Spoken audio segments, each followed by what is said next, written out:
அர்ச்சனா மீது மனித உரிமை ஆணைக்குழுவில் முறைப்பாடு. தையிட்டி விகாரை விவகாரம், காணி அளவீட்டு பணிகள் நிறுத்தம்.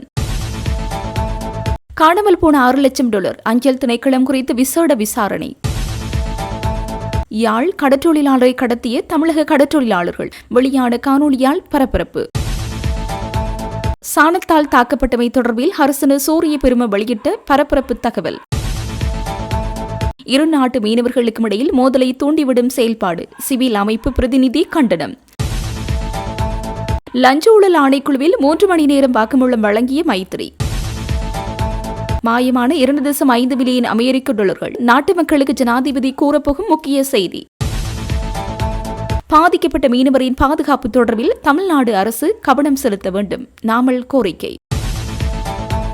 மாபியாக்களுடன் டீல் வைத்தால் நான் நல்ல ஆளுநர், வடக்கு மாகாண ஆளுநர் வேதநாயகன் ஆதங்கம். திரைசேரி திருட்டு, திரைசேரி செயலாளர் உள்ளிட்டோருக்கு கோப் அழைப்பு. அல்லைப்பட்டி தபோவனத்தில் தீ, கட்டடத்துடன் பெறுமதிமிக்க நூல்கள் எரிந்து நாசம். அமெரிக்க வடக்கு மக்களுடன் கலாச்சார விளிம்பங்களை பகிர்ந்து கொள்வதில் உறுதியாக உள்ளது, யாழில் மேனகா நய்யர் தெரிவிப்பு. தஞ்சமடைந்தவர்களை தப்பிச் செல்ல முயற்சி, தமிழகத்தில் சிக்கிய 6 இலங்கையர்கள். SJVயின் அழைப்பு, UNP மறுப்பு.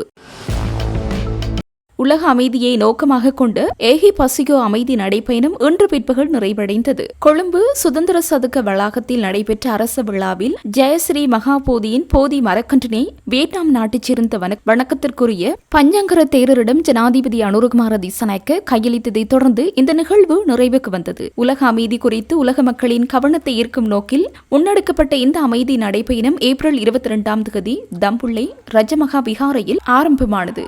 வியட்நாம் தேரர் தலைமையிலான 13 பிக்குகளும் உலக புகழ் பெற்ற அலோகா நாயும் கடந்த 6 நாட்களாக மாத்தலை, கண்டி, பெலிகம்மன, தோளங்கமுவ மற்றும் ஜக்கல் ஆகிய இடங்களை கடந்து கலனி ரஜமகா விகாரையை வந்தடைந்தனர். இன்று காலை கலனி ரஜமகா விகாரையில் பாடசாலை மற்றும் பல்கலைக்கழக மாணவர்களுடன் தர்ம கலந்துரையாடல் ஒன்றும் நடைபெற்றது. நடைபயணத்தின் 7வது மற்றும் இறுதி நாளை முன்னிட்டு இன்று நண்பகல் கலனி ரஜமகா விகாரையிலிருந்து பிக்குகள் குழுவினர் பயணத்தை ஆரம்பித்தனர். வழியெங்கும் பெருமளவிலான பௌத்த பக்தர்கள் திரண்டு இந்த நடைபயணத்தை பார்வையிட்டனர். இதனைத் தொடர்ந்து ஜெயஸ்ரீ மகாபோதியின் போதி மரக்கன்றும் புனித தாதுக்களும் சுதந்திர சதுக்கத்தில் வைக்கப்பட்டிருந்த விசேட பீடத்திற்கு எடுத்து வரப்பட்டன. மகா சங்கத்தினரின் பிரித்பாராயணத்திற்கு மத்தியில் ஜனாதிபதி அனுரகுமார திசாநாயக்கவினால் புனித தாதுக்கள் மற்றும் போதி மரக்கன்று என்பன வியட்நாம் தேரரிடம் உத்தியபூர்வமாக பூசை செய்து வழங்கப்பட்டன. தையிட்டி சட்டவிரோத விகாரை அமைந்துள்ள காணியை அளவீடு செய்யும் பணிகள் 2ஆம் தடவையாக இன்று கைவிடப்பட்டுள்ளது. தையிட்டி சட்டவிரோத விகாரை அமைந்துள்ள காணிகளை காணி உறுதிகளோடு உள்ள உரிமையாளர்கள் 17 பேரினதும் காணிகளினதும் வரைபடத்தை கீறுவதற்கு அளவீடு செய்யும் பணிகளுக்கு காணி உரிமையாளர்கள் விகாரை பகுதிக்கு அழைக்கப்பட்டனர். அதற்காக விகாரை பகுதிக்கு வந்தவர்களை விகாரை அமைந்துள்ள பகுதிக்கு சற்று தொலைவில் போலீசார் வீதி சோதனை சாவடி அமைத்து காணி உறுதிகள் அடையாள அட்டைகள் பரிசோதித்தான் அனுமதிப்போம் என போலீசார் கூறியமையினால் காணி உரிமையாளருக்கும் போலீசாருக்கும் தர்க்கம் ஏற்பட்டது. அதனையடுத்து அவ்விடத்திற்கு வருகை தந்த கிராம சேவையாளர் காணி உரிமையாளர்களை அங்கிருந்து விகாரை பகுதிக்கு அழைத்துச் சென்றார். அங்கு காணி உரிமையாளர்கள் காணியை விடுவிக்கும் நோக்குடனேயே காணிகளை அளக்கின்றோம் என எழுத்தில் உறுதிமொழி தர வேண்டும் என அதிகாரியிடம் கோரியதால் அவ்வாறு தாம் எழுத்தில் தர முடியாது என அதிகாரிகள் கூறியமையால் நீண்ட இழுபறி ஏற்பட்டது. பின்னர் விகாரை அமைந்துள்ள பகுதிக்குள் வலிவடக்கு பிரதேச சபைக்கு சொந்தமான பவானி வீதி அமைந்துள்ளமையினால் அவற்றினை அளவீடு செய்யும் பணிகள் இடம்பெற்றன. காணி உரிமையாளர்கள் காணிகளை விடுவிக்கும் நோக்குடனே அளக்கின்றோம் என கடந்த 17ஆம் தேதி காணி அளவீட்டு பணிகளை முன்னெடுக்க தீர்மானிக்கப்பட்ட வேளை விகாராதிபதி அதற்கு சம்மதிக்காது போலீஸ் நிலையத்தில் முறைப்பாடு செய்தமையால் அன்றைய தினம் காணி அளவீட்டு பணிகள் நிறுத்தப்பட்டிருந்த நிலையில் இன்று 2வது தடவையாக காணி அளவீட்டு பணிகள் முன்னெடுக்கப்பட இருந்த நிலையில் காணி உரிமையாளர்களின் கோரிக்கை அதிகாரிகள் நிறைவேற்றாததால் அளவீட்டு பணிகள் கைவிடப்பட்டன. பாராளுமன்ற உறுப்பினர் அர்ஜுனா ராமநாதன் தனது கைத்துப்பாக்கியை காட்டி தமக்கு உயிர் அச்சுறுத்தல் விடுத்துள்ளதாக ஒரு தரப்பினர் மனித உரிமை ஆணைக்குழுவின் யாழ் பிராந்திய அலுவலகத்தில் முறைப்பாடு செய்துள்ளார். பெரியவிளான் பகுதியில் உள்ள காணி ஒன்று தொடர்பாக பாராளுமன்ற உறுப்பினருக்கும் மற்றொரு தரப்பினருக்கும் இடையில் காணி பிணக்கொன்று நிலவி வரும் நிலையில் கடந்த சனிக்கிழமை குறித்த காணிக்குள் பாராளுமன்ற உறுப்பினருக்கும் மற்றைய தரப்பினருக்கும் இடையில் வாய்த்தர்க்கம் ஏற்பட்டது. வாய்த்தர்க்கம் முற்றிய நிலையில் பாராளுமன்ற உறுப்பினர் தனது கைத்துப்பாக்கியை காட்டி மற்றைய தரப்பினரை மிரட்டியிருந்தார். இது தொடர்பில் மற்றைய தரப்பினர் மனித உரிமை ஆணைக்குழுவின் யாழ் பிராந்திய அலுவலகத்தில் முறைப்பாடு செய்துள்ளனர். அதேவேளை பாராளுமன்ற உறுப்பினர் அர்ச்சுனா ராமநாதனின் தாக்குதலுக்கு இலக்கானதாக இளைஞர் ஒருவர் யாழ் போதனா வைத்தியசாலையில் சிகிச்சைக்காக அனுமதிக்கப்பட்டுள்ளார். குறித்த சம்பவம் தொடர்பில் பாராளுமன்ற உறுப்பினர் ராமநாதன் அர்ச்சுனா மற்றும் மற்றைய தரப்பினரைச் சேர்ந்த பெண்ணொருவரும் நாளை வரை மல்லாகம் நீதவான் நீதிமன்ற உத்தரவில் விளக்கமறியில் தடுத்து வைக்கப்பட்டுள்ளமை குறிப்பிடத்தக்கது. நிதியமைச்சின் செயலாளர் ஹர்சன சூரிய பெருமவின் இல்லத்தின் மீது சாணத்தையும் முட்டைகளையும் வீசியது ஜேவிபி கட்சி உறுப்பினர்கள் என புதிய மக்கள் முன்னணியின் தலைவர் சுகீஸ்வர பண்டார கூறியுள்ளார். இன்று நிதியமைச்சின் செயலாளர் இல்லத்தின் முன்பு நடைபெற்ற போராட்டத்தை தொடர்ந்து அவர் இந்த அறிக்கையை வெளியிட்டுள்ளார். இது தொடர்பில் அவர் மேலும் தெரிவிக்கையில், தற்போது சொந்த கட்சி உறுப்பினர்களே தங்கள் தலைவர்கள் மீது சாணம் வீசுகின்றார்கள். இதற்கு நாங்கள் வெட்கப்படுகிறோம். ஜேவிபி கட்சி உறுப்பினர்களே வந்து ஹர்சன சூரிய பெரும மீது சாணம் வீசியுள்ளனர். எங்களுக்கு கிடைத்த தகவலின்படி ஹர்சன சூரிய பெருமவுக்கு இரட்டை குடியுரிமை பெற்றவர். அவரிடம் ஒரு பட்டமும் இல்லை. நாட்டின் ஒட்டுமொத்த செல்வத்தையும் சொத்துக்களையும் வளங்களையும் ஜேபிபியினர் சுரண்டி வருகின்றார்கள். இன்று போரை வெளிக்காட்டி இதனை மிக தெளிவாக உணர்த்தும் ஒரு நபர் அனுரகுமார திசாநாயக்க என்றும் குறிப்பிட்டுள்ளார். 2.5 பில்லியன் அமெரிக்க டாலர்கள் ஹேக்கர்களின் கைகளுக்கு சென்ற சம்பவம் தொடர்பாக நிதியமைச்சின் செயலாளர் ஹர்சன சூரிய பெருமவுக்கு எதிராக கொழும்பில் எதிர்ப்பு ஆர்ப்பாட்டம் ஒன்று முன்னெடுக்கப்பட்டுள்ளது. 6 லட்சம் அமெரிக்க டாலர் காணாமல் போனமை குறித்து விசாரணைகள் ஆரம்பிக்கப்பட்டுள்ளதாக அமைச்சரவை பேச்சாளர் அமைச்சர் நலிந்த ஜெயதிச இன்று தெரிவித்தார். அமைச்சரவை முடிவுகளை அறிவிக்கும் வாராந்த ஊடகவியலாளர் சந்திப்பில் கலந்து கொண்டு கருத்து தெரிவிக்கையில் அவர் இதனை குறிப்பிட்டார். தமக்குரிய கொடுப்பனவு கிடைக்கவில்லை என அமெரிக்க அஞ்சல் சேவை விடுத்த முறைப்பாட்டினை தொடர்ந்து இந்த விசாரணைகள் ஆரம்பிக்கப்பட்டுள்ளன. மேலும் அஞ்சல் திணைக்களத்தின் ஊடாக செலுத்தப்பட்ட சுமார் 6 லட்சம் அமெரிக்க டாலர் நிதியை இவ்வாறு காணாமல் போயுள்ளது. இந்த சம்பவம் தொடர்பாக தற்போது விரிவான விசாரணைகள் முன்னெடுக்கப்பட்டு வருவதாக அமைச்சர் மேலும் தெரிவித்தார். இலங்கை அஞ்சல் திணைக்களத்தின் நிதி கொடுக்கல் வாங்கல்களில் இடம்பெற்றுள்ளதாக கூறப்படும் இந்த விடயம் தொடர்பில் உரிய அதிகாரிகள் அவதானம் செலுத்தியுள்ளமையும் குறிப்பிடத்தக்கது.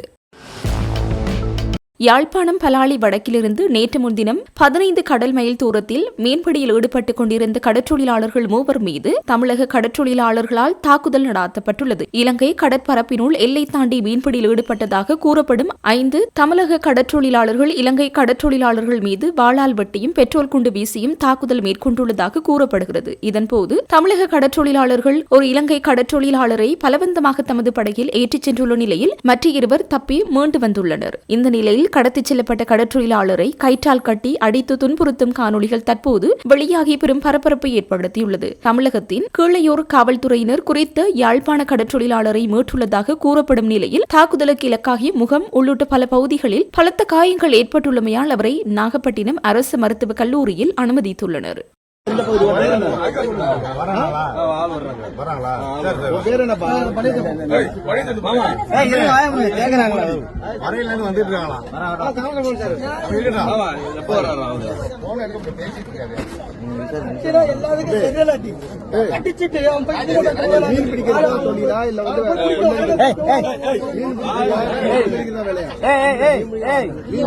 எந்த பகுதி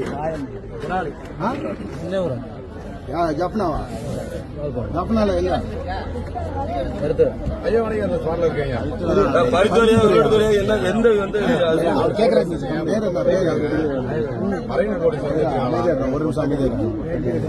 அமைதியா இருங்க. எத்தனை பேர் வந்தீங்க நீங்க போட்டு? 3 பேரா? 2 பேர் விட்டு ஓடிட்டாங்க. நீங்க வலையோட வந்தீங்களா கத்தியோட வந்தீங்களா? அட்டாக்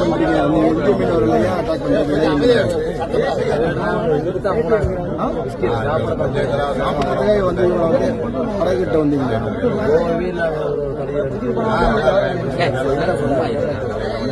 மீன் பிடிக்க வரீங்கன்னா உங்க படகுல கத்தி இருக்கிறதுக்கு என்ன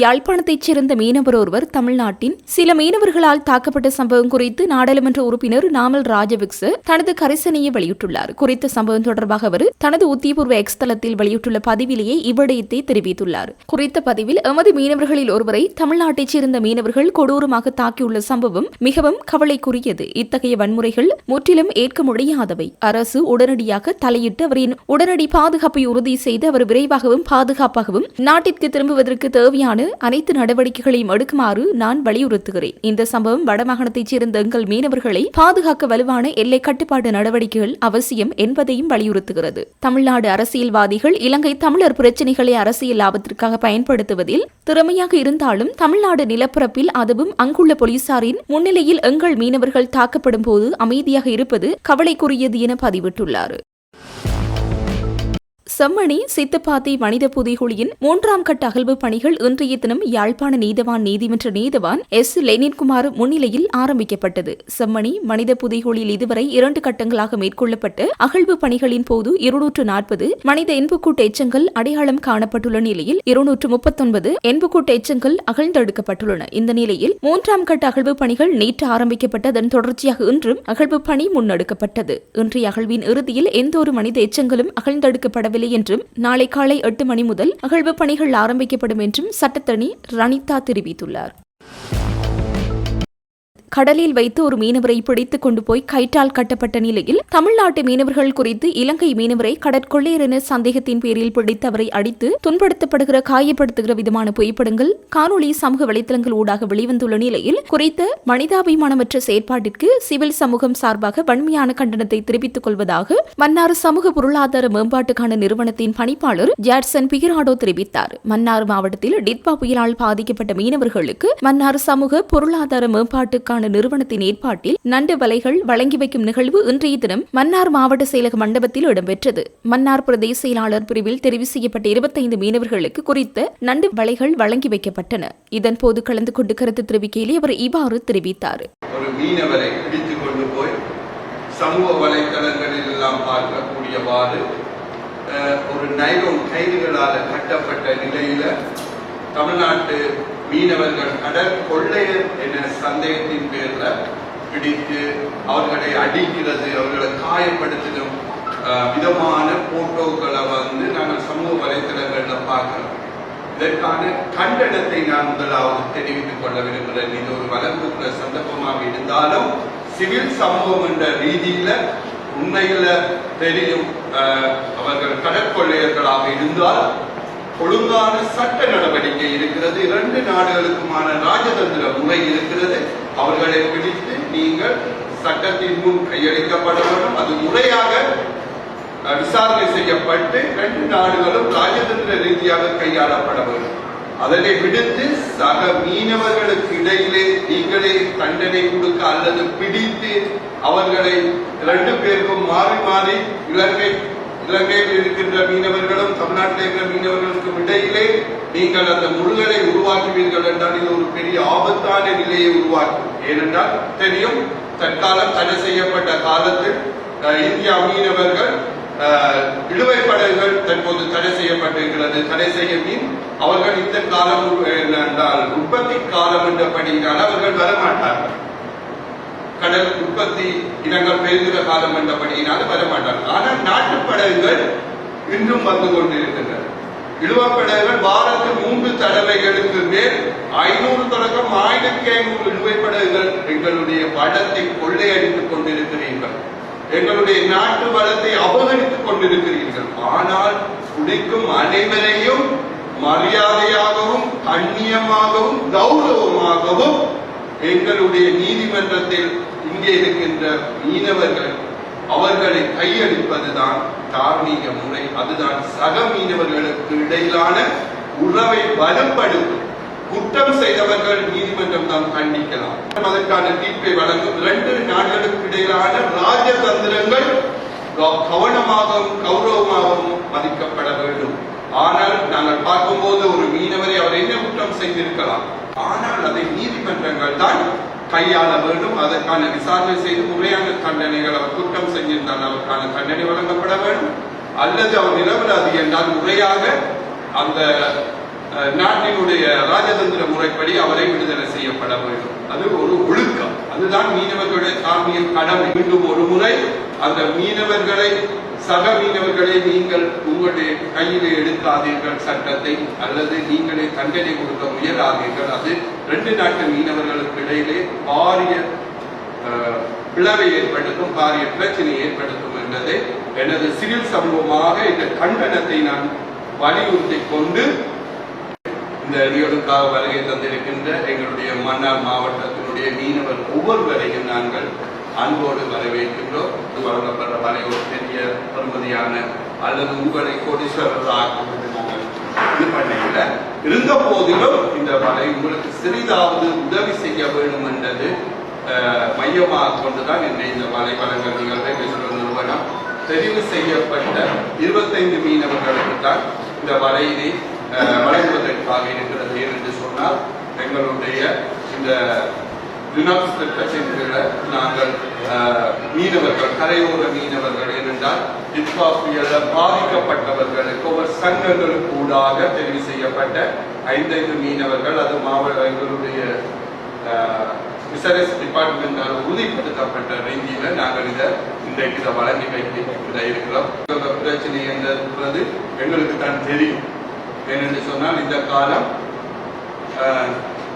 சித்திரையில சிரிச்சிது 15ஆம் தேதியோட காத்தெழும்பி இருக்கும். ஆனால் இது சோழமா வாடையாண்டு சொல்ல முடியாத இடத்துல நாங்கள் நிற்கிறோம். உமாஓயா பல்நோக்கு திட்டத்தின் கீழ் மேற்கொள்ளப்பட்ட குறிப்பிட்ட கொடுப்பனவு ஒன்று தொடர்பாக வாக்குமூலம் வழங்குவதற்காக முன்னாள் ஜனாதிபதி மைத்ரிபால சிறிசேன இன்று லஞ்ச ஊழல் விசாரணை ஆணைக்குழுவிற்கு அழைக்கப்பட்டிருந்தார். இன்று காலை 9:30 மணியளவில் ஆணைக்குழுவிற்கு வருகை தந்தவர் சுமார் 3 மணித்தியாலங்கள் வாக்குமூலம் வழங்கிய பின்னர் பிற்பகல் 12:30 மணியளவில் அங்கிருந்து வெளியேறினார். இதன்போது ஊடகங்களுக்கு கருத்து தெரிவித்த அவர் 2015ஆம் ஆண்டு நல்லாட்சி அரசாங்க காலத்தில் ஈரான் நாட்டின் நிதியுதவியுடன் ஆரம்பிக்கப்பட்ட உமாஓயா திட்டமானது ஈரான் மீது அமெரிக்கா விதித்த பொருளாதார தடைகள் காரணமாக இடையில் நிறுத்தப்பட்டதாக குறிப்பிட்டுள்ளார்.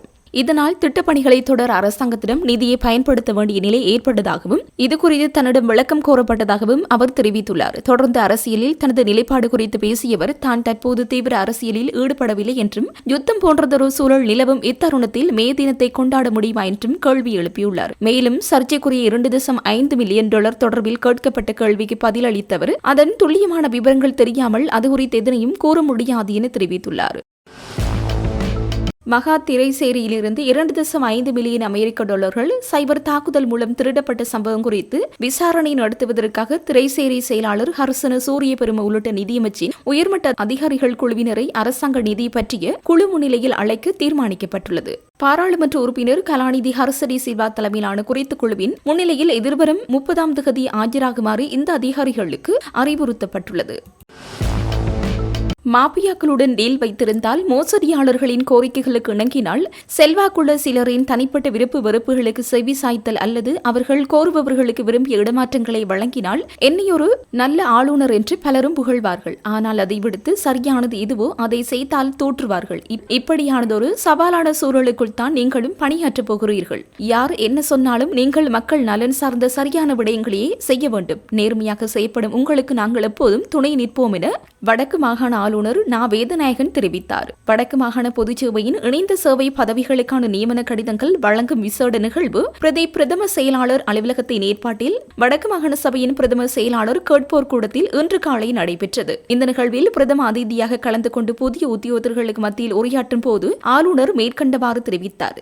அவர் தனது உரையில் மேலும் குறிப்பிடுகையில், உங்களுக்கு வழங்கப்பட்டுள்ள இந்த நியமனங்கள் வெறுமனே ஆளணி வெற்றிடங்களை நிரப்புவதற்காக வழங்கப்பட்டவையல்ல, மாறாக மக்களுக்கு சேவையாற்றுவதற்காகவே வழங்கப்படுகின்றன. அரசாங்க சேவையில் இருவகையான உத்தியோகர்கள் உள்ளனர். ஒரு தரப்பினர் தங்களை நாடி வரும் பொதுமக்கள் எவ்வாறு தட்டிக்கழித்து அலைக்கழிக்கலாம் என எண்ணுவார்கள். மற்றவர்கள் பொதுமக்களுக்கு எப்படியாவது சேவையை செய்து கொடுக்க வேண்டும் என்று அர்ப்பணிப்புடன் நினைப்பார்கள். நீங்கள் இந்த இரண்டாவது ரகத்தைச் சேர்ந்தவர்களாக இருக்க வேண்டும். அமைச்சர் சந்திரசேகர் அல்லது பிரதியமைச்சர் உபாலி சமரசிங்க ஆகியோர் நினைத்திருந்தால் தங்களின் ஆதரவாளர்களின் பட்டியலை எம்மிடம் தந்து அவர்களுக்கு வேலைகளை வழங்குமாறு கோரியிருக்கலாம். ஆனால் அவர்கள் அப்படி செய்யவில்லை. எந்த ஒரு அரசியல் தலையீடும் இல்லாமல் இந்த பொறிமுறை முற்றிலும் சுயாதீனமாக இயங்குமினால்தான் நீங்கள் அனைவரும் இன்று தகுதி அடிப்படையில் நியமனம் பெற்றுள்ளீர்கள். கடந்த காலங்களிலும் என்ன நடந்தது என்பது உங்களுக்கு அனைவருக்கும் தெரியும். இந்த நியமனங்களுக்கான அனுமதிகள் அவ்வளவு இலகுவாக எமக்கு கிடைத்துவிடவில்லை. சாரதிகள் மற்றும் சிற்று ஊழியர்களுக்கான நியமன அனுமதிகள் அமைச்சர் பீமல் ரத்நாயக் அவர்களின் விசேட முயற்சியால் பெற்றுத்தரப்பட்டன. அத்துடன் இந்த செயல்முறையை தொடர்ச்சியாக முன்னெடுப்பதில் அமைச்சர்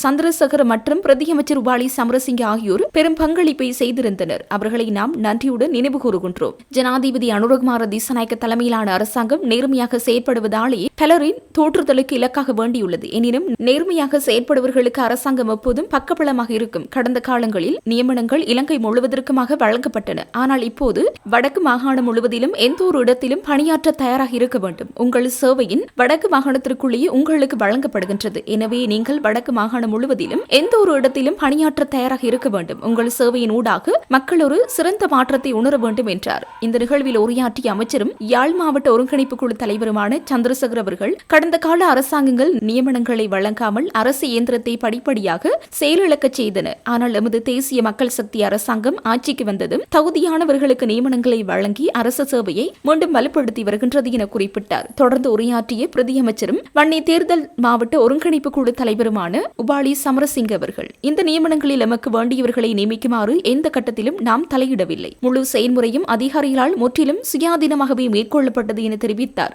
இந்த நிகழ்வில் வடக்கு மாகாண சபைக்குட்பட்ட திணைக்களங்களில் நிலவிய வெற்றிடங்களுக்கு தொழில்நுட்ப உத்தியோகர்கள் 37 பேர், முகாமைத்துவ சேவை உத்தியோகர்கள் 14 பேர் மற்றும் அலுவலக பணியாளர்கள் 44 பேர் ஆகியோருக்கு உத்தியபூர்வமாக நியமன கடிதங்கள் வழங்கி வைக்கப்பட்டன. இந்த நிகழ்வில் வடக்கு மாகாண பிரதம செயலாளர், வடக்கு மாகாண அமைச்சுகளின் செயலாளர்கள், பிரதம செயலாளர்கள், யாழ் மாவட்ட ஒருங்கிணைப்பு குழு தலைவரின் இணைப்பாளர் கபிலன் உள்ளிட்ட பல உயர் அதிகாரிகள் பங்கேற்றனர். ஜனாதிபதி அனுரகுமார திசாநாயக்க விரைவில் நாடாளுமன்றத்திற்கு வருகை தந்து விசேட உரையொன்றை ஆற்ற உள்ளதாக தெரிவிக்கப்படுகின்றது. திரைசேரியிலிருந்து ஆஸ்திரேலிய அரசாங்கத்திற்கு செலுத்த வேண்டிய கடன் தொகைக்கான 2.5 பில்லியன் அமெரிக்க டாலர்களை ஹேக்கர்கள் குழு ஒன்று அபகரித்த விவகாரம் தற்போது பெரும் பேசுபொருளாகியுள்ளது. இந்த நிலையில் குறித்த விவகாரம் தொடர்பில் நாடாளுமன்ற அமர்வொன்றின் ஊடாக விசேட உரையொன்றை ஆற்றி நாட்டு மக்களுக்கு விளக்கமளிக்க ஜனாதிபதி அனுரகுமார திசாநாயக்க உத்தேசித்துள்ளார். அதன்போது சம்பவம் தொடர்பான மேலதிக விவரங்கள் மற்றும் தெளிவுபடுத்தல்களையும் அவர் வழங்க உள்ளதாக தெரிவிக்கப்படுகின்றது. இம்மாத இறுதி நாடாளுமன்ற அமர்வு அல்லது அடுத்த மாத ஆரம்ப நாடாளுமன்ற அமர்வில் ஜனாதிபதி அனுரகுமார திசாநாயக்க கலந்து கொண்டு குறித்த உரையை ஆற்ற எதிர்பார்த்துள்ளதாகவும் தெரிவிக்கப்படுகின்றது. அல்லைப்பட்டியில் இயங்கி வரும் தபோவனம் சிறுவர் ஆற்றல் மையம் தீயில் எரிந்து நாசமாகியுள்ளது. விசமிகளால் அல்லது மின் ஒழுக்கால் எரியுண்டதாக சந்தேகிக்கப்படும் குறித்த தபோவனத்தின் பிரதான மண்டபம் முற்றாக எரிந்து நாசமாகியதுடன் பல பெறுமதிமிக்க நூல்களும் தளபாடங்களும் எரிந்துள்ளதாக போலீசார் தெரிவித்தனர். வைத்தியர் தயா சோமசுந்தரம் அவர்களால் பிரதேச சிறுவர்களின் நலன் கருதி குறித்த நிறுவனம் முன்னெடுக்கப்பட்டு வருகின்றது. இதில் முன்பள்ளி சிறுவர்கள் முதல் தரம் 11 வரையான 90க்கும் அதிகமான மாணவர்கள் கற்றல், விளையாட்டு மற்றும் இதர செயற்பாடுகளை கற்றுவரும் ஒரு நிலையமாக இருந்து வருகின்றது. இந்த நிலையில் குறித்த நிலையம் எரியுண்டதால் கற்கும் மாணவர்களுடன் குறித்த பகுதி மக்களும் பெரும் அதிர்ச்சி அடைந்துள்ளனர். இதேவேளை குறித்த சம்பவம் குறித்து ஊர்காவற்றுறை போலீசார் விசாரணைகளை முன்னெடுத்து வருகின்றமை குறிப்பிடத்தக்கது.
அமெரிக்க விழுமியங்கள் கலாச்சாரம் மற்றும் கருத்துக்களை வட இலங்கை மக்களுடன் பகிர்ந்து கொள்வதில் அமெரிக்கா கொண்டுள்ள உறுதிப்பாட்டினை யாழ்ப்பாணத்தில் அமைந்துள்ள அமெரிக்க தகவல் கூடம் பிரதிபலிப்பதாக இலங்கைக்கான அமெரிக்க தூதரகத்தின் பொது விவகார அலுவலரான மேனகா நையர் தெரிவித்தார். நேற்றைய தினம் யாழ்ப்பாணத்தில் உள்ள அமெரிக்க தகவல் கூடத்தின் 15வது ஆண்டு நிறைவின் அதிதியாக கலந்து கொண்டு உரையாற்றும் போதே அவர் இவ்வாறு தெரிவித்தார். அவர் மேலும் தெரிவிக்கையில், கல்வி, புத்தாக்கம் மற்றும் அமெரிக்க விழுமியங்கள் ஆகிய விடயங்களில் கவனம் செலுத்தும் நிகழ்ச்சி திட்டங்களின் ஊடாக வட இலங்கையில் உள்ள சமூகங்களை அமெரிக்காவுடன் இணைப்பதில் நீண்ட காலமாக அது வகிக்கும் பங்கினை இந்த நிகழ்வு எடுத்துக்காட்டியது. அமெரிக்க சுதந்திரத்தின் 250 ஆண்டுகளை நினைவு கூறும் வகையில் உலகளாவிய ரீதியில் இடம்பெறும் ஃப்ரீடம் 250 பெவிலியன் முன்முயற்சியின் ஒரு பகுதியாக புதிய ஃப்ரீடம் 250 பெவிலோன் கூடத்தினையும் இதன்போது தூதரகம் திறந்து வைத்தது. யாழ்ப்பாணத்தில் அமைந்துள்ள அமெரிக்க தகவல் கூடமானது உள்ளூர் சமூகங்களுடன் நேரடி ஊடாட்டத்திற்கான ஒரு தளமாக ஜப்னா சோசியல் ஆக்ஷன் சென்டருடனான பங்காண்மையுடன் 2011ஆம் ஆண்டு நிறுவப்பட்டது. திறனாய்வு, சிந்தனை, தலைமைத்துவம் மற்றும் புத்தாக்கம் போன்ற விடயங்களில் திறன்களை கட்டியெழுப்பும் அதேவேளை அமெரிக்காவை பற்றி அறிந்து கொள்வதற்கான வாய்ப்புகளையும் அது வழங்குகின்றது. யுத்தத்திற்கு பின்னரான காலகட்டத்தில் ஆரம்பிக்கப்பட்ட இத்தகவல் கூடமானது வட இலங்கையின் வளர்ந்து வரும் தலைவர்களை அமெரிக்க அனுபவங்களிலும் கண்ணோட்டங்களிலும் வேரூன்றிய சிந்தனைகள், வளங்கள் மற்றும் வாய்ப்புகளுடன் இணைப்பதில் ஒரு முக்கிய பங்காற்றியுள்ளது. ஊடாடும் நிகழ்ச்சி திட்டங்களையும் சமூக நிகழ்வுகளையும் நடத்துவதற்கான இத்தகவல் கூடத்தின் திறனை ஃப்ரீடம் 250 பெவிலியன் விரிவுபடுத்துவதோடு ஒத்துழைப்பு, கலந்துரையாடல் மற்றும் கற்றலுக்கான ஒரு ஊக்கம் நிறைந்த இடமாக அதன் பங்கினை மேலும் வலுப்படுத்துகிறது. அமெரிக்க விழுமியங்கள், கலாச்சாரம் மற்றும் கருத்துக்களை வட இலங்கை மக்களுடன் பகிர்ந்து கொள்வதில் அமெரிக்கா கொண்டுள்ள உறுதிப்பாட்டினை யாழ்ப்பாணத்தில் அமைந்துள்ள இந்த அமெரிக்க தகவல் கூடம் பிரதிபலிக்கிறது. எமது ஸ்தாபக லட்சியங்களையும் யாழ்ப்பாணம் உட்பட உலகம் முழுவதும் காணப்படும் எமது பங்காண்மைகளையும் எடுத்துக்காட்டும் ஒரு மைல்கல்லான அமெரிக்க தூதரகத்தின் 250 வருடங்களை அமெரிக்கா இவரிடம் ஜூலை மாதம் 4ஆம் தேதி கொண்டாட உள்ளது. புதிய ஃப்ரீடம் 250 பெவிலியன் கூடம் மற்றும் எமது நிகழ்ச்சி திட்டங்கள் ஆகியவற்றின் ஊடாக அமெரிக்காவுடன் ஒன்றிணைந்து எமது வரலாறு, சமூகம் மற்றும் புத்தாக்கங்கள் பற்றி மேலும் அறிந்து கொள்ளுமாறு சமூகத்தை நாம் அழைக்கின்றோம். யாழ்ப்பாணத்தில் அமைந்துள்ள இந்த அமெரிக்க தகவல் கூடமானது 2025ஆம் ஆண்டில் மாத்திரம் 10,000ற்கு மேற்பட்ட பங்கேற்பாளர்கள் பயனடையும் வகையில் ஏறக்குறைய 400 நிகழ்ச்சி திட்டங்களை நடத்தியுள்ளது. இலக்கம் 23 அத்தியடி வீதி, நல்லூர், யாழ்ப்பாணம் என முகவரியில் அமைந்துள்ள இத்தகவல் கூடமானது அமெரிக்கா ஆங்கில மொழியினை கற்றல், கல்வி தொடர்பான ஆலோசனைகள் மற்றும் திறன் சார்ந்த நிகழ்ச்சி திட்டங்கள் என்பன தொடர்பான வளங்களை இலவசமாக வழங்குகிறது. எமது இத்தகவல் கூடத்திற்கு நேரில் வருகை தருவதன் மூலமாகவோ அல்லது 021 22 20 66 5 எனும் தொலைபேசி இலக்கத்தினை தொடர்பு கொள்வதன் மூலமாகவோ அல்லது info@americancornerjapna@.com மூலமாகவோ இங்கு நடைபெறும் இலவச நிகழ்ச்சி திட்டங்களில் பங்கேற்கலாம். இங்கு நடைபெறும் நிகழ்வுகள், பதிவு செய்தல் மற்றும் உறுப்பினராவதற்கான வாய்ப்புகள் தொடர்பான மிக சமீபத்திய இற்றைப்படுத்தல்களை அறிந்து கொள்வதற்காக யாழ்ப்பாணத்தில் அமைந்துள்ள அமெரிக்க தகவல் கூடத்தினை முகநூலில் பின்தொடரவும். ஸ்பேசஸ் எமது அமெரிக்கன் வலையமைப்பிற்குள் உங்களை வரவேற்கின்றோம். யாழ்ப்பாணத்தில் அமைந்துள்ள அமெரிக்க தகவல் கூடமானது கொழும்பு, கண்டி, மாத்தறை மற்றும் மட்டக்களப்பு ஆகிய நகரங்களில் கிளைகளை கொண்டுள்ளது. அமெரிக்க தூதரகத்தின் அமெரிக்கன் ஸ்பேசஸ் வலையமைப்பின் ஒரு பகுதியாகவும் இவ் அனைவருக்கும் திறந்திருப்பதோடு ஊடாட்ட நிகழ்ச்சி திட்டங்கள் மற்றும் செயற்பாடுகளூடாக அமெரிக்க மக்கள் அமெரிக்க கலாச்சாரம் மற்றும் கருத்துக்களை பற்றி அறிந்து கொள்வதற்கு ஒரு வரவேற்பு மிக்க சூழலையும் வழங்குகின்றன எனவும் அவர் மேலும் தெரிவித்தார். ஸ்ரீலங்கன் ஏர்லைன்ஸ் நிறுவனத்திற்கு ஏர்பஸ் விமானங்களை கொள்வனவு செய்த போது லஞ்சம் பெற்றதாக கூறப்படும் சம்பவம் தொடர்பில் சந்தேகத்தின் பேரில் விளக்கமறியலில் வைக்கப்பட்டுள்ள அந்நிறுவனத்தின் முன்னாள் தலைமை நிர்வாக அதிகாரி கபில சந்திரசேனவை எதிர்வரும் மே மாதம் 5ஆம் தேதி வரை மேலும் விளக்கமறியலில் வைக்குமாறு கொழும்பு நீதவான் நீதிமன்றம் உத்தரவிட்டுள்ளது. இலங்கை கிரிக்கெட் நிறுவனத்தின் தலைவர் ஷம்மி சில்வா தனது பதவியில் இருந்து விலக தீர்மானித்துள்ளார். இன்று பிற்பகல் நடைபெற்ற செயற்குழு கூட்டத்தின் போது அவர் இந்த தீர்மானத்தை அறிவித்துள்ளதாக தெரிவிக்கப்படுகின்றது. ஷம்மி சில்வா 2019 ஆண்டு முதன்முறையாக இலங்கை கிரிக்கெட் நிறுவனத்தின் தலைவராக தெரிவு செய்யப்பட்டதுடன் அன்று முதல் இதுவரையான 7 ஆண்டு காலம் அப்பதவியில் நீடித்தார். கடந்த காலங்களில் அவருக்கும் கிரிக்கெட் நிர்வாகத்திற்கும் எதிராக பல்வேறு குற்றச்சாட்டுகள் முன்வைக்கப்பட்டிருந்த நிலையில் தற்போதைய கிரிக்கெட் நிர்வாகத்தை பதவியில் இருந்து விலகுமாறு அரசாங்க தரப்பு அறிவுறுத்தியுள்ளதாக அண்மையில் ஊடக செய்திகள் வெளியாகியிருந்தன. தற்போது பெரும் பேசுபொருளாக உள்ள கிரிக்கெட் வீரர்களின் முகாமையாளர் ஒருவர் மற்றும் சிரேஷ்ட கிரிக்கெட் வீரர்கள் சிலர் உள்ளிட்ட குழுவினர் அரசாங்கத்தின் உயர்மட்ட தரப்பினரை சந்தித்து தற்போதைய கிரிக்கெட் நிர்வாகம் குறித்து முறைப்பாடு அளித்திருந்த பின்னணியில் இந்த தீர்மானம் எடுக்கப்பட்டுள்ளது. இம்முறை மே தினத்தை கொண்டாடுவதற்காக தங்களது கட்சியுடன் இணையுமாறு ஐக்கிய மக்கள் சக்தி விடுத்த அழைப்பிற்கு பதிலளிக்கும் வகையில் ஐக்கிய தேசிய கட்சியின் பொதுச் செயலாளர் தலதா அத்துகோருல கடிதம் ஒன்றை வெளியிட்டுள்ளார். இம்முறை மே 1 பௌர்ணமி தினத்தில் வருவதால் அன்றைய தினம் அரசியல் நடவடிக்கைகளில் ஈடுபடாமல் அதனை மத வழிபாடுகளுக்கு ஒதுக்குவதற்கு ஐக்கிய தேசிய கட்சி ஏற்கனவே தீர்மானித்துள்ளதாக அந்த கடிதத்தில் அவர் தெரிவித்துள்ளார். மே 1 பௌர்ணமி தினமாக அமையும் பட்சத்தில் அரசியல் நடவடிக்கைகளில் ஈடுபடுவது பொருத்தமானது அல்ல என்று ரணசிங்க பிரேமதாச பிரதமராக இருந்த காலத்திலேயே சுட்டிக்காட்டியிருந்ததை அவர் நினைவுபடுத்தியுள்ளார். எனவே ஐக்கிய மக்கள் சக்தியின் அல்லது வேறு எந்த ஒரு கட்சியினது மே தின பேரணிகளில் பங்கேற்பதற்கு ஐக்கிய தேசிய கட்சிக்கு வாய்ப்பில்லை என்று அவர் அறிவித்துள்ளார். ஐக்கிய தேசிய கட்சியும் ஐக்கிய மக்கள் சக்தியும் இணைந்து செயல்படுவது பலரினதும் எதிர்பார்ப்பாகும் என்பதால் எதிர்கால அரசியல் நடவடிக்கைகளில் இணைந்து செயல்பட ஐக்கிய தேசிய கட்சி தயாராக இருப்பதாகவும் அவர் தனது கடிதத்தில் மேலும் குறிப்பிட்டுள்ளார். தாய்லாந்திலிருந்து பெருந்தொகை போதைப் பொருளை கடத்தி வந்த பௌத்த தேரர்களின் பின்னணியில் மாற்று மத வர்த்தகர் ஒருவர் இருப்பதாக போலீஸ் விசாரணையில் தெரிய வந்துள்ளது. அத்துடன் சுமார் 110 கிலோகிராம் எடை கொண்ட குஷ் மற்றும் கேஷ் போதைப் பொருட்களை தாய்லாந்திலிருந்து விமானம் மூலம் கடத்தி வர முற்பட்ட 22 இளம் பௌத்த பிக்குமார் அண்மையில் கைது செய்யப்பட்டிருந்தார். குறித்த பௌத்த பிக்குமாரின் தாய்லாந்து பயணத்திற்கான ஏற்பாடுகள் மற்றும் அதற்கான செலவினங்களை காலி பிரதேசத்தில் வசிக்கும் மாற்று மத வர்த்தகர் ஒருவரை வழங்கியுள்ளதாக போலீசாரின் விசாரணைகளில் தற்போது தெரிய வந்துள்ளது என செய்திகள் வெளியாகி அத்துடன் சம்பவம் தொடர்பில் தற்போதைக்கு கைது செய்யப்பட்டுள்ள அமிதானந்த தேரர் உள்ளிட்ட முக்கிய சந்தேக நபர்களின் வழக்கு செலவுகளையும் குறித்த வர்த்தகர் பொறுப்பேற்றுக் கொண்டுள்ளதாகவும் போலீசார் தெரிவித்துள்ளனர். இந்த நிலையில் குறித்த வர்த்தகரை கைது செய்வதற்கான விரிவான விசாரணைகளை போலீஸ் போதைப் பொருள் தடுப்பு பணியகத்தின் அதிகாரிகள் தற்போது முன்னெடுத்து வருகின்றனர். தமிழகத்தின் மண்டபம் கடல் வழியாக இலங்கைக்கு தப்பிச் செல்ல முயன்ற இலங்கை அகதிகள் உட்பட 6 பேர் நேற்று மாலை கைது செய்யப்பட்டுள்ளனர். இலங்கையில் ஏற்பட்ட பொருளாதார நெருக்கடி காரணமாக கடந்த 2022 ஆண்டு மார்ச் மாதம் முதல் 300க்கும் மேற்பட்ட இலங்கை தமிழர்கள் கடல் வழியாக சட்டவிரோதமாக தனுஷ்கோடிக்கு வந்து தமிழகத்தில் அகதிகளாக தஞ்சம் புகுந்தனர். இவர்கள் அனைவரும் மண்டபம் இலங்கை தமிழர் மறுவாழ்வு முகாமில் தங்க வைக்கப்பட்டுள்ளனர். தற்போது இலங்கையின் பொருளாதார நிலை சீராகியுள்ளதால் முகாமில் தங்கியுள்ளவர்கள் மீண்டும் தாய்நாடு திரும்ப விருப்பம் தெரிவித்து ராமநாதபுரம் மாவட்ட ஆட்சியர் மற்றும் சென்னையில் உள்ள இலங்கை தூதரகத்தில் பலமுறை மனு அளித்தனர். இருப்பினும் இவர்கள் சட்டவிரோதமான முறையில் கடல் வழியாக தமிழகத்திற்குள் நுழைந்ததால் இவர்களை மீண்டும் இலங்கைக்கு திருப்பி அனுப்புவதில் சட்ட சிக்கல்கள் நிலவி வந்தது. இதன் காரணமாக முகாமில் உள்ள பலர் மீண்டும் சட்டவிரோத படகுகள் மூலம் இலங்கைக்கு தப்பிச் செல்லும் சூழல் ஏற்பட்டுள்ளது. இலங்கையில் மண்டபம் தெற்கு கடல் பகுதியில் சந்தேகத்திற்கிடமான முறையில் நின்று கொண்டிருந்த 3 இலங்கை தமிழர்களை கியூ பிரிவு போலீசார் நேற்று மாலை பிடித்து விசாரணை நடத்தினர். விசாரணையில் அவர்கள் யாழ்ப்பாணம் குருநகர் பகுதியைச் சேர்ந்த 48 வயதுடைய ஜிம் ஸ்டீப், அவரது மனைவி 47 வயதுடைய ராஜினி மற்றும் அவர்களது மகள் 20 வயதுடைய தேவேந்தினி என்பது தெரிய வந்துள்ளது. இவர்கள் சட்டவிரோத படகு மூலம் இலங்கைக்கு தப்பிச் செல்ல காத்திருந்ததை ஒப்புக்கொண்டனர். இதனையடுத்து அவர்கள் உதவியாக டீசல் மற்றும் பைகளுடன் நின்றிருந்த மண்டபம் எருமை தரவை பகுதியைச் சேர்ந்த 3 என மொத்தம் 6 பேரை போலீசார் கைது செய்தனர். ஒப்படைக்கப்பட்ட 6 பேர் மீதும் வழக்கு பதிவு செய்த மண்டபம் போலீசார் அவர்களை நீதிமன்றத்தில் ஆஜர்படுத்திய நிலையில் அவர்கள் சிறையில் அடைக்கப்பட்டுள்ளனர்.